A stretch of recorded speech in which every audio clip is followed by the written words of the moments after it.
덜덜 떨리는 손끝이 차가운 맷쇠 고리에 닿는 순간 설아는 숨을 멈추었으며 사방을 가득 채운 어둠 속에서 들리는 것은 오직 자신의 거친 심장 소리뿐이었다.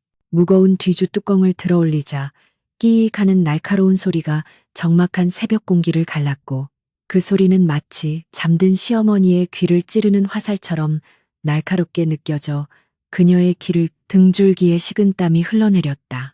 설아는 급히 소매를 입에 물어 비명을 삼키고는 한 움큼의 쌀을 퍼내어 미리 준비한 자루에 옮겨 담았으나 손가락 사이로 빠져나가는 쌀알들이 바닥에 부딪히는 소리가 마치 천둥 소리처럼 가슴을 울렸다. 어찌하여 내가 이런 처지가 되었는가 하는 자책이 머릿속을 스쳤지만 이미 주사위는 던져졌고 굶주림에 허덕이는 친정 어머니의 얼굴이 눈앞에 아른거려 발길을 돌릴 수 없었다. 설아는 허겁지겁 자루를 묶으려다 문득 등 뒤에서 느껴지는 기괴한 시선에 몸을 굳혔는데 그것은 살아있는 사람의 온기가 아니라 서늘하고도 묵직한 압박감이었다. 고개를 돌려 부엌 구석을 바라보자 화덕 뒤편의 어둑한 그림자 속에서 두 개의 눈동자가 번뜩이고 있었고 그것은 분명히 조왕신의 분노가 서린 듯한 기이한 안광이었기에 설아는 그만 자루를 놓치고 말았다. 흩어진 쌀알들이 달빛을 받아 하얗게 빛나는 것을 보며 설아는 절망적인 기분으로 바닥을 훑었으나 한 번 쏟아진 곡식은 좀처럼 손에 잡히지 않았고 어둠 속의 그림자는 점점 더 커져 그녀의 그림자를 집어삼킬 듯 다가왔다. 이 가문은 겉으로는 명망 높은 반가라 자부했으나 안으로는 시어머니의 지독한 인색함으로 인해 종들의 끼니조차 걱정해야 할 처지였고 설아는 그 모진 시집살이 속에서 숨조차 제대로 쉬지 못하는 처량한 신세였다. 시어머니는 곡간 열쇠를 허리춤에 묶어두고 매일 아침 저녁으로 쌀알수를 세는 듯한 치밀함을 보였으니 오늘 밤 저지른 이 무모한 짓이 들통나는 날에는 목숨을 보전하기 어려울 것임을 그녀는 누구보다 잘 알고 있었다. 부엌 바닥에 흙먼지와 섞여버린 쌀알을 보며 설아는 떨리는 목소리로 신령님 제발 한 번만 눈 감아 주시옵소서라고 나직이 읊조렸으나 화덕 속에서 들려오는 듯한 낮은 울림은 그녀의 간청을 비웃듯 더욱 거세게 가슴을 파고들었다. 아궁이 속은 불씨 하나 없이 식어 있었음에도 불구하고 어디선가 매캐한 연기 냄새가 코끝을 스쳤고 이는 조왕신이 노하였다는 징조임을 직감한 설아의 눈앞에 불길한 환영들이 어른거리기 시작했다.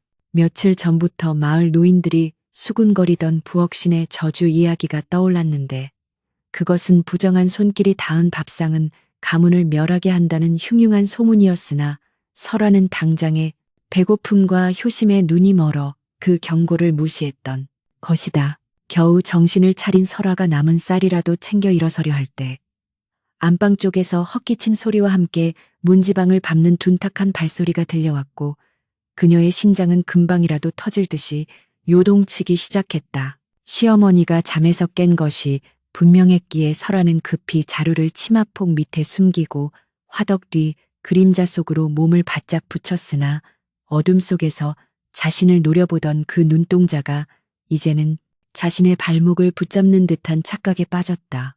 땀방울이 눈으로 흘러들어가 앞이 가려졌음에도 불구하고 그녀는 숨을 쉴 수조차 없었으며 낡은 창호지 너머로 비치는 시어머니의 그림자가 부엌 문턱에 닿는 순간 만물은 죽은 듯 고요해졌다. 결국 문이 열리고 차가운 밤바람이 부엌 안으로 들이닥치자 설아는 눈을 질끈 감았으며 이제 자신의 운명이 벼랑 끝에 서 있음을 직감하고는 손에 쥔 자루를 더욱 꽉 움켜쥐었다. 시어머니의 목소리가 들리지 않았음에도 공간을 가득 채운 그 고압적인 기운은 설아의 영혼을 짓눌렀고 그녀는 이 새벽의 도둑질이 단순히 곡식을 훔친 것이 아니라 신의 노여움을 산대조였음을 깨닫기 시작했다. 바닥에 떨어진 몇 알의 쌀이 시어머니의 버선발 밑에서 으깨지는 소리가 들려왔고 그것은 설아에게는 마치 자신의 뼈가 부서지는 고통처럼 생생하고도 소름 끼치게 다가왔다. 시어머니의 서슬퍼런 그림자가 문턱을 넘어서는 순간 설아는 멎어버린 심장을 움켜쥐듯 치마 자락을 가슴팍으로 바짝 끌어당겼으며 아궁이 옆 좁은 틈새에 몸을 구겨 넣은 채 숨소리조차 죽였다. 시어머니는 한참 동안 아무 말 없이 부엌 한복판에 서서 사방을 훑었으나 어둠이 짙게 깔린 구석까지는 미처 살피지 못한 듯 혀를 쿵쿵 차며 밤 공기가 왜 이리 차냐는 나지막한 혼잣말을 내뱉고는 다시 방으로 발길을 돌렸다. 멀어지는 발소리를 들으며 설아는 바닥에 주저앉아 거친 숨을 몰아쉬었으나 방금 전 자신의 발목을 감싸던 그 서늘한 기운이 여전히 가시지 않아 온몸에 소름이 돋는 것을 느꼈다. 다음날 아침날이 밝자마자 집안은 발칵 뒤집혔는데 시어머니가 뒤줄을 열어보기도 전에 부엌 바닥에 흩어진 쌀알 몇 알을 발견하고는 눈을 부릅뜨며 집안의 식솔들을 모조리 마당으로 불러 모았기 때문이다. 설아는 고개를 숙인 채 떨리는 손을 감추려 애썼으나 시어머니의 날카로운 시선은 이미 설아의 초췌한 안색을 훑고 지나갔으며 이 집안에 쥐새끼가 살고 있다며 사방이 떠나가라. 호통을 치는 소리에 마당의 공기는 얼어붙듯 차가워졌다. 설아는 속으로 수만 번 변명을 생각했으나 입술이 바짝 말라붙어 아무 말도 나오지 않았고 시어머니는 부엌신이 노하시어 이 집에 재앙이 닥칠 것이라며 설아의 면전에서 삿대질을 해댔다. 그날 이후 집안에는 설명할 수 없는 기이한 일들이 연이어 발생하기 시작했는데 설아가 가마솥에 물을 붓고 불을 지피려 하면 장작이 젖지도 않았음에도 불구하고 검은 연기만 자욱하게 피어올라온 부엌을 가득 메웠다. 연기 속에서 누군가의 비릿한 웃음소리가 들리는 듯하여 설아가 뒤를 돌아보면 아무도 없었으나 아궁이 안쪽에서 붉은 불꽃이 마치 혓바닥처럼 넘실거리며 그녀의 치맛단을 잡아당기는 환각에 시달려야 했다. 설아는 공포에 질려 솥뚜껑을 덮으려 했으나 무거운 쇳덩이인 솥뚜껑이 마치 누군가 안에서 밀어 올리는 것처럼 덜컹거리며 기괴한 쇳소리를 내어 그녀를 자지러지게 만들었다. 가장 끔찍한 일은 설아가 시어머니에게 올릴 밥을 지을 때 벌어졌는데 분명 맑은 물로 씻어 안친 쌀이었음에도 불구하고 솥뚜껑을 열자 밥물은 검붉은 핏빛으로 변해 있었고 고소한 밥 냄새 대신 썩은 흙 냄새가 진동했다. 설아는 비명을 지르며 뒤로 물러났으나 시어머니가 부엌으로 들어오자 귀신같이 밥은 다시 하얀 빛깔을 띠며 시침을 뗐기에 그녀는 자신의 정신이 나간 것인지 아니면 정말로 신벌을 받는 것인지 분간할 수 없는 지경에 이르렀다. 시어머니는 밥맛이 예전 같지 않다며 설아의 뺨을 세차게 때렸고 설아는 그 매질보다 자신의 죄를 지켜보고 있는 부엌 구석에 보이지 않는 존재가 더 두려워 눈물만 흘렸다. 설아는 이 상황을 모면하기 위해 이웃집에 사는 가난한 여종이 담을 넘어 들어오는 것을 보았다는 거짓말을 지어냈으나 그 말이 입 밖으로 나오는 순간 부엌 천장에서 흙먼지가 우수수 떨어지며 그녀의 입을 막아버렸다.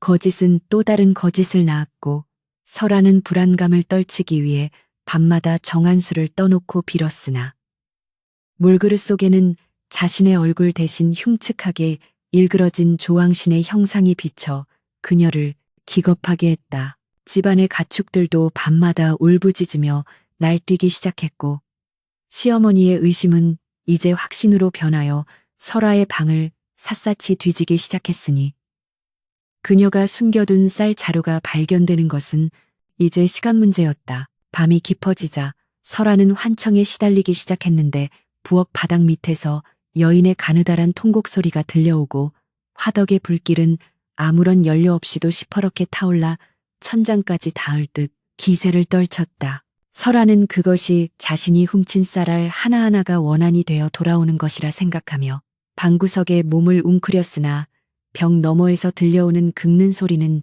점점 더 가까워져 그녀의 귓전을 때렸다. 시어머니의 서늘한 기침 소리가 다시 문 밖에서 들려왔을 때 설아는 차라리 모든 것이 불타 없어지기를 바랐으나 부엌신의 눈동자는 어둠 속에서 더욱 또렷하게 빛나며 그녀의 숨통을 조여왔다. 마당에 내려앉은 설이보다 더 차가운 시어머니의 눈빛이 설아의 목덜미를 훑자 그녀는 자기도 모르게 움켜쥔 치마폭을 더욱 세게 말아 쥐었으며 손가락 끝에 닿는 거친 자루에 감촉의 심장이 패는 듯한 환각을 느꼈다. 설아는 이 위기를 넘기기 위해 결국 이웃 마을의 점내가 밤중에 우리 집 담장을 기웃거리는 것을 보았노라며 거짓을 고하였으나 그 말이 끝나기도 전에 부엌 가마솥 아래서 지지직거리며 불길이 치솟아 올라 그녀의 눈썹을 태울듯이 넘실거렸다. 시어머니는 미심쩍은 표정으로 설아를 바라보며 네 말이 사실이라면 점내 그년의 집을 당장 뒤져보겠다며 서슬퍼렇게 소리쳤고 설아는 자신의 비겁한 거짓말이 무고한 사람을 사지로 몰아넣고 있다는 죄책감에 입술을 깨물어 피를 흘렸다. 그날 밤 설아는 차마 잠들지 못하고 부엌 한 구석에 멍하니 앉아 있었는데 갑자기 아궁이 속에서 타오르던 불꽃이 푸르스름한 빛을 띠더니 화덕 밑바닥에서 누군가 손톱으로 돌을 긁는 듯한 섬뜩한 소리가 들려오기 시작했다. 소리는 점점 커지며 나를 왜 모함했느냐는 낮은 여인의 흐느낌으로 변해 설아의 귓가를 맴돌았고 그녀가 겁에 질려 귀를 막아도 그 음침한 목소리는 머릿속을 파고들며 그녀의 영혼을 갈갈이 찢어놓는 듯한 고통을 안겨주었다.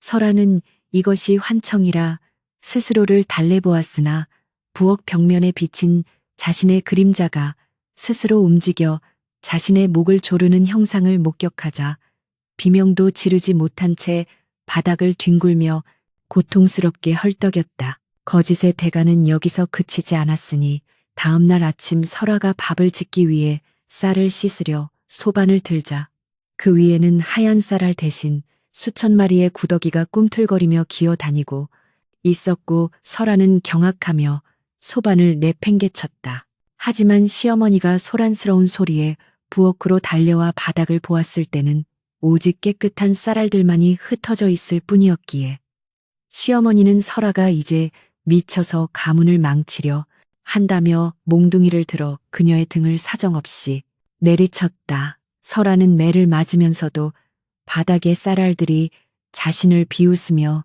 눈을 뜨고 노려보는 환각에 시달렸고 그 쌀알 하나하나가 자신이 훔쳤던 그날 밤의 기억을 증언하는 매서운 눈동자로 변해 그녀를 압박해왔다. 집안의 공기는 날이 갈수록 무거워져 마치 물속을 걷는 듯한 압박감이 가문을 휘감았고 가축들은 먹이를 거부한 채 피 섞인 울음을 울어대니 마을 사람들은 이 집에 필시 큰 재앙이 닥칠 것이라며 대문 앞을 지나가기조차 꺼려했다. 설아는 자신의 거짓말 때문에 무고하게 매를 맞고 끌려간 점례의 비명소리가 바람을 타고 들려오는 듯하여 매일 밤 뉘우침에 눈물을 흘렸으나 이미 노해버린 부엌신의 노여움은 멈출 기미를 보이지 않았다.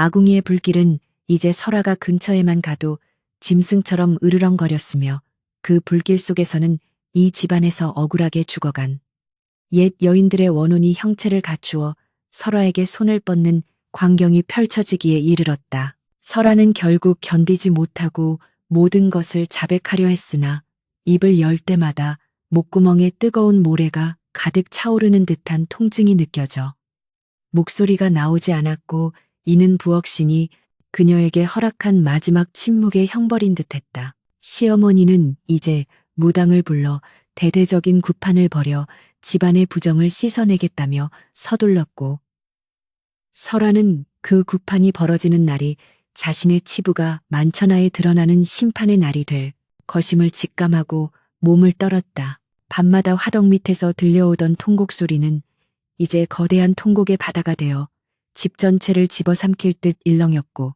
설아는 어둠 속에서 번뜩이는 조왕신의 안광을 마주하며 자신이 지은 죄의 무게가 산보다 무거움을 뼈저리게 느꼈다.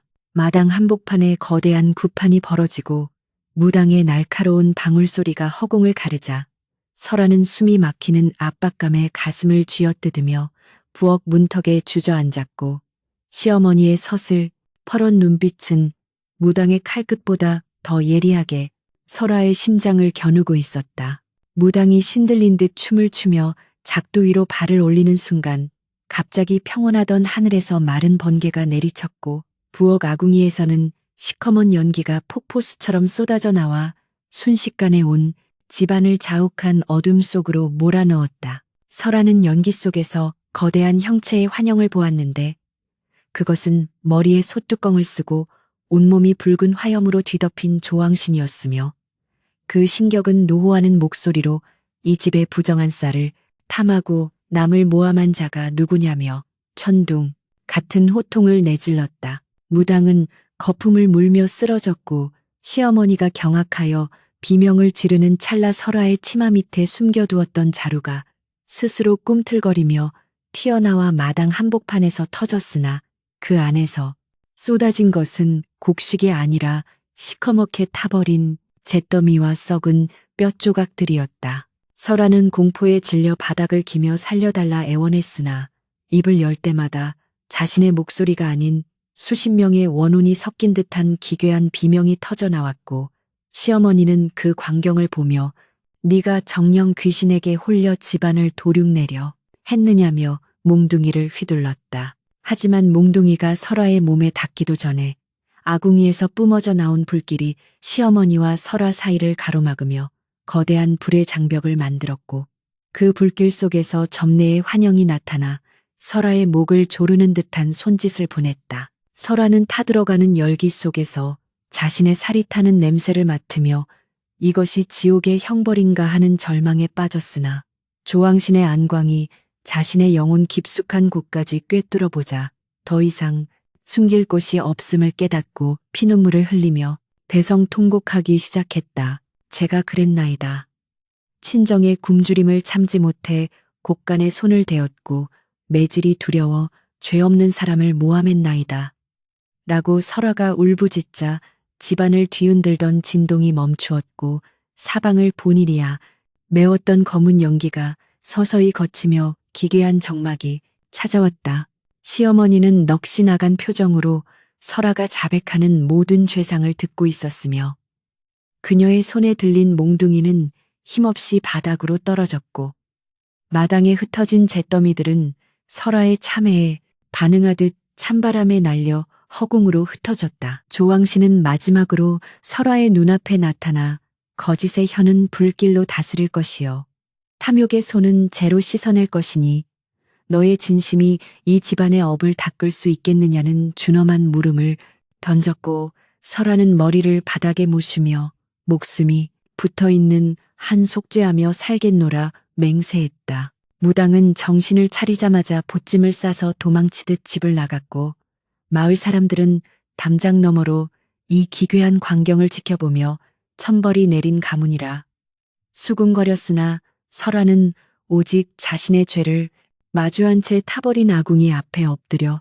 밤새도록 눈물을 흘렸다. 시어머니 역시 자기가 부린 인색함이 며느리를 죄인으로 만들었음을 깨달았는지 멍하니 하늘만 바라보았고 그렇게 진실이 드러난 가문의 밤은 그 어느 때보다 길고도 고통스럽게 깊어만 갔다. 폭풍 같은 밤이 지나고 동쪽 하늘에서 푸르스름한 새벽빛이 밝아오자 아수라장이 되었던 마당에는 서늘한 정적이 내려앉았으며 설아는 밤새 아궁이 앞에 엎드려 빌었던 탓에 온몸이 굳어버렸음에도 불구하고 자리에서 일어나 정성스럽게 부엌 바닥을 닦기 시작했다. 그녀는 어젯밤 조왕신이 보여준 엄중한 경고를 가슴 깊이 새기며 잿더미가 된 화덕을 다시 쌓고 정한수 한 그릇을 정갈하게 떠서 올린 뒤 자신의 잘못으로 고초를 겪은 점례를 찾아가 무릎을 꿇고 눈물로 용서를 구하며 훔쳤던 쌀보다 더 귀한 진심을 전했다. 시어머니 또한 그간에 모질었던 성품을 내려놓고 며느리의 손을 잡으며 내가 너를 굶주림으로 몰아넣어 죄를 짓게 했으니 이 모든 것이 나의 부덕함이라며 처음으로 따뜻한 국밥 한 그릇을 설아의 앞에 내어주었다. 세월이 흘러 이 집의 부엌은 더 이상 어둡고 음침한 공간이 아니라 늘 구수한 밥냄새와 웃음소리가 끊이지 않는 화목한 곳으로 변모하였고 설아는 매일 아침 불을 지피기 전 조왕신께 감사의 인사를 올리며 한 톨에 곡식이라도 이웃과 나누는 자비로운 마음으로 가문을 일으켜 세웠다. 마을 사람들은 저 집안이 신의 저주를 받은 것이 아니라 신의 가르침을 받아 복을 누리게 되었다고 칭송하며 설아의 정성을 본받았고, 설아는 평생토록 그날 밤의 공포를 잊지 않으면서도 그것이 자신을 바른 길로 인도한 준엄한 사랑이었음을 깨달으며 평온한 노후를 맞이했다. 부엌 화덕 안에서 타오르는 불길은 이제 더 이상 매섭게 으르렁거리지 않고 집안을 따스하게 데워주는 인자한 빛이 되었으니, 이는 진정한 참회와 용서가 지옥 같은 업보를 극락의 복락으로 바꿀 수 있다는 소중한 인과의 교훈을 만대에 전하고 있었다.